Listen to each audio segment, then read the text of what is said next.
উসমান রদিয়াল্লাহু আনহুর খেলাফতের শেষ দিকে কিছু ষড়যন্ত্রকারী ও বিদ্রোহী গোষ্ঠী তার বিরুদ্ধে বিভিন্ন মিথ্যা অভিযোগ যেমন স্বজনপ্রীতি, সরকারি অর্থের অপচয় ইত্যাদি অভিযোগ তুলে সাধারণ মানুষকে বিভ্রান্ত করতে শুরু করে।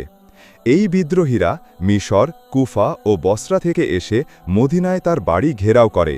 তিনি সাহাবীদের যুদ্ধ করার অনুমতি দেননি, কারণ তিনি চাননি যে রসুল সাল্লাল্লাহু আলাইহি ওয়াসাল্লামের শহরে কোনো মুসলমানের রক্তপাত হোক।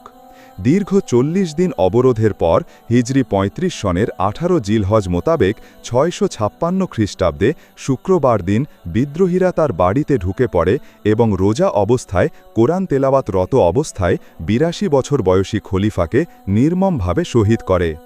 উসমান রদিয়াল্লাহু আনহুকে শহীদ করার পর তার জানাজা অল্প কয়েকজন সাহাবী দ্বারা সম্পন্ন করা হয়। বিদ্রোহী ও বিরোধীদের ভয়ে অনেকেই তার জানাজায় অংশ নিতে সাহস করেননি।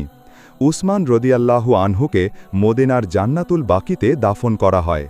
তাকে মাগরিব ও এশার নামাজের মাঝামাঝি সময়ে দাফন করা হয়।